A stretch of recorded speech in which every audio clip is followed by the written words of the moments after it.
नहमदुहु व नुसल्ली अला रसूलिहिल करीम। अम्मा बाद फ़ाउज़ु बिल्लाहि मिनश शैतानिर रजीम। बिस्मिल्लाहिर रहमानिर रहीम।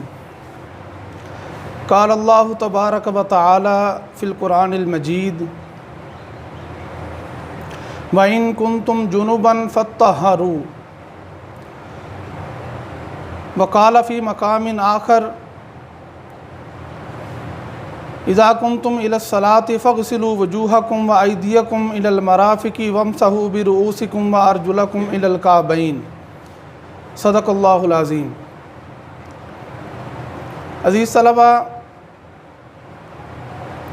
अल्लाह ताला ने इंसान को अपनी इबादत के लिए पैदा किया, जैसा कि अल्लाह ताला ने कुरान करीम में ज़िक्र भी किया। और इबादत में ईमान लाने के बाद सबसे अहम चीज़ है नमाज। और नमाज के लिए तहारत ज़रूरी है, जैसा कि एक हदीस पाक में भी इसकी अहमियत का पता चलता है कि नबी करीम अलैहिस्सलातु वस्सलाम ने इरशाद फरमाया कि जन्नत की कुंजी नमाज है और नमाज की कुंजी तहारत है। जब तक तहारत नहीं होगी, पाकीज़गी नहीं होगी, उस वक़्त तक नमाज नहीं होगी। तो इसलिए हमें जानना ज़रूरी है कि तहारत क्या होती है और नापाकी क्या होती है। तो तहारत दो अक़साम पर मुश्तमिल है, एक तहारत सुग़रा है और एक तहारत कुबरा है। तहारत सुग़रा आसान लफ्ज़ों में छोटी तहारत कहा जा सकता है और तहारत कुबरा बड़ी तहारत। तो छोटी तहारत किस वक़्त लाज़िम आती है? जब हद से असग़र लाहिक होता है, या यूँ कहिए कि जब छोटी नापाकी आती है तो फिर छोटी तहारत की ज़रूरत पेश आती है, और जब बड़ी नापाकी आती है तो फिर हद से अकबर यानी बड़ी तहारत की ज़रूरत पेश आती है। छोटी तहारत को हम मज़ीद आसान करने के लिए वज़ू भी कह सकते हैं कि छोटी तहारत वज़ू कहलाता है और बड़ी तहारत गुस्ल कहलाती है। अब वज़ू और गुस्ल ये जब तक एहतियात के साथ और इसके जो फ़राइज़ और लवाज़मात हैं उनको पेश नज़र रखते हुए ना किया जाए, उस वक़्त तक हमें मुकम्मल तहारत और पाकीज़गी हासिल नहीं हो सकती। तो सबसे पहले मैं छोटी तहारत यानी वज़ू के बारे में कुछ बताता हूँ कि उसके चंद फ़राइज़ हैं। और ये बात भी आपके जहन में रहनी चाहिए कि जो किसी चीज़ का फ़र्ज़ होता है, जब तक उस फ़र्ज़ को अदा ना किया जाए वो अमल जो है वो मुकम्मल नहीं होता, कामिल नहीं होता, उसमें नक्स रहता है। और वो उसको हम ये नहीं कह सकते कि ये अमल हमने मुकम्मल कर लिया। तो वज़ू के 4 फ़राइज़ हैं। छोटी तहारत यानी वज़ू उसके 4 फ़राइज़ हैं। नंबर 1, चेहरा धोना। अब चेहरा धोना वो हम कहाँ तक उसका तयन करेंगे? आपके पेशानी के बाल जहाँ से शुरू होते हैं वहाँ से लेकर आपकी थोड़ी के नीचे तक, और एक कान की लौ से दूसरे कान की लौ तक, इसके दरमियान में जितना हिस्सा है ये सारा आपका चेहरा है। इस चेहरे पर एक बार मुकम्मल तौर पर पानी बहाना ये फ़र्ज़ है। अब बहाने में भी आपको एहतियात करना होगी। अगर तो आप पानी लगाएंगे या मस करेंगे तो वो धोना शुमार नहीं होगा। धोने का मतलब ये है कि पानी के कतरे आप यहाँ से बहाएं और वो बहते हुए नीचे तक आ जाएं। ये है चेहरे को धोना। जब तक इस तरह ये अमल नहीं होगा आपका फ़र्ज़ अदा नहीं होगा। यह है पहला फ़र्ज़, चेहरा धोना। दूसरा फ़र्ज़ वज़ू में वह है हाथ धोना। हाथ कहाँ से तक धोना? आपके यहाँ जहाँ से हाथ शुरू होता है वहाँ से लेकर कोहनी समेत हाथ धोना। ये दोनों हाथों को यानी दायां हाथ भी और बायां हाथ भी यहाँ तक कोहनी समेत धोना, ये वज़ू में फ़र्ज़ है। ये दूसरा फ़र्ज़ है वज़ू का। तो इसमें भी वही एहतियात है कि पानी इस पर भी बहाना है, पानी लगाना नहीं है। मौसम की शिद्दत या मौसम की जो है वो सर्दी गर्मी के एतबार से बंदा पानी थोड़ा सा लगा लेता है तो उस तरह वज़ू नहीं होता। जब तक पानी यहाँ डालकर यहाँ से ऐसे बह नहीं जाता और हर बाल उसमें भीग नहीं जाता, उस वक़्त तक ये फ़र्ज़ भी अदा नहीं होगा। वज़ू का तीसरा फ़र्ज़ है सर का मसा करना, और वो है सर के चौथे हिस्से का मसा करना फ़र्ज़ है।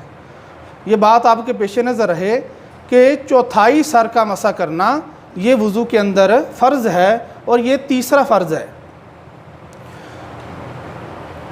चौथा फ़र्ज़ वज़ू का वो ये है कि पाँव टखनों समेत धोना, यानी अब इसके अंदर भी वही एहतियात है कि पाँव के सिरे से जहाँ से आपका अंगूठा है वहाँ से पानी बहाएंगे उस तरफ से, और नीचे आपकी एड़ी तक, और साथ ही टखना हर हिस्सा उंगलियाँ उसकी खोल कर अच्छी तरह हर हिस्से तक पानी जो है वो बह जाए, तो फिर आपका ये फ़र्ज़ अदा होगा। तो इस तरह वज़ू के 4 फ़राइज़ हैं, अगर इनकी रियायत नहीं रखी जाएगी तो हमारा जो तहारत है वो मुकम्मल नहीं होगी, जो पाकीज़गी है या छोटी तहारत है वो हमारी हासिल नहीं होगी, तो जब तक इन चीज़ों की रियायत नहीं की जाएगी। उसके अलावा वज़ू में बहुत सारी सुन्नतें भी हैं, मुस्तहब्बात भी हैं, वो फिर उसकी पूरी तरतीब के साथ, जैसे शुरू से बंदा बयान करे कि बिस्मिल्लाह से शुरू किया और पहले जो है वो हाथ यहाँ तक धोए, फिर कुल्ली की, नाक में पानी डाला, मिसवाक की, और फिर चेहरा धोया, यानी फिर उसकी सारी तरतीब जिस तरह बयान की जाती है। फिर हाथ धोए कोहनी समेत, फिर मसा किया, पूरे सर का मसा करना सुन्नत है, फिर कानों का मसा है, कान के पिछले हिस्से का मसा है, गर्दन के पिछले हिस्से का मसा है, और इसी तरह जो है वो वज़ू के पानी को ज़्यादा ना बहाना, ये भी वज़ू के मुस्तहब्बात में शामिल है। तो अलगरज़ ये था वज़ू जो तहारत सुगरा भी कहलाती है, छोटी तहारत भी है, छोटी पाकीज़गी भी कह सकते हैं। उसके बाद है बड़ी तहारत, उसका नाम है गुस्ल। गुस्ल के नाम से ही समझ आती है कि गुस्ल में पूरे जिस्म पर पानी बहाया जाता है, नहाया जाता है, और उसके भी चंद फ़राइज़ हैं, उनको भी मलहूज़े खातिर रखना चाहिए कि वो कौन से फ़राइज़ हैं। अगर उनकी रियायत हम गुस्ल के अंदर नहीं करेंगे तो फिर हमारा गुस्ल भी नाकिस होगा, मुकम्मल नहीं होगा, और हम ये समझते हैं कि हमने शायद पाकीज़गी हासिल कर ली, लेकिन अगर उन फ़राइज़ में से कोई एक फ़र्ज़ भी रह जाए तो फिर हमारी जो तहारत है, पाकीज़गी, वो मुकम्मल नहीं होती। तो समाअत फरमाइए, गुस्ल का पहला और बुनियादी फ़र्ज़ ये है कि अपने मुँह में पानी डालना और इस तरह गरारा करना कि पानी आपके हलक की जड़ तक पहुंच जाए, आपकी हलक की जड़ भीग जाए। उस यानी कुल्ली में इस कदर मुबालगा करना या गरारा करने में इस कदर पानी अपनी हलक तक लेके जाना कि आपके हलक की जड़ भीग जाए। दूसरा फ़र्ज़ है नाक में पानी डालना इस तरह के वो आपके नाक के नरम हिस्से तक पहुंच जाए।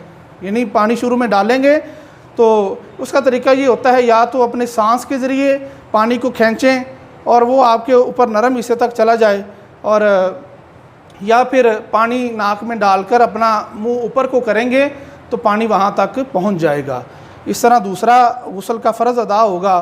और तीसरा फ़र्ज़ जिससे गुस्ल मुकम्मल होगा वो ये है कि सर के बालों से लेकर पाँव के नीचे तक जिस्म के पूरे यानी हिस्से पर, जिस्म के हर हिस्से पर, हर बाल पर एक बार मुकम्मल तौर पर पानी बहाना, ये गुस्ल का तीसरा फ़र्ज़ है, और इस तरह हमारा गुस्ल जो है वो मुकम्मल हो जाएगा। तो इसमें भी कुछ एहतियातें होती हैं कि जिस्म के कुछ हिस्से जो आपस में मिले होते हैं, जुड़े होते हैं, तो उनको खोल कर अपने बाजू वगैरह ऊपर उठाकर, नाफ है तो उसके अंदर अपनी उंगली के ज़रिए, और जिस्म के बाकी जो दीगर हिस्से हैं जो आपस में जुड़े होते हैं, मिले होते हैं, तो उनको जुदा जुदा करके पानी हर हिस्से तक एक बार बहाना, ये गुस्ल का तीसरा फ़र्ज़ है। तो इस तरह अगर एहतियात ना की जाए तो गुस्ल जो है वो अधूरा रह जाता है, नाकिस रहता है। तो इस तरह उसके बाद की जाने वाली इबादत जो होती है वो भी काबिल कबूल नहीं होती। नमाज पढ़ी जाए और तहारत मुकम्मल ना हो तो फिर उस नमाज का कोई फ़ायदा नहीं होता। तो इस तरह आज की इस नशिस्त में हमने दो बातें बयान की हैं कि तहारत की दो किस्में हैं, एक गुस्ल है, दूसरा वज़ू है। वज़ू के 4 फ़राइज़ बयान किए गए और इसी तरह गुस्ल उसके 3 फ़राइज़ बयान किए गए। तो इस तरह आज की इस नशिस्त का वक़्त हमारा ख़त्म होता है। अल्लाह ताला से दुआ है कि रब्बुल आलमीन हमें इन बातों पर अमल की तौफ़ीक़ अता फ़रमाए। वमा अलैया इल्लल बलागुल मुबीन।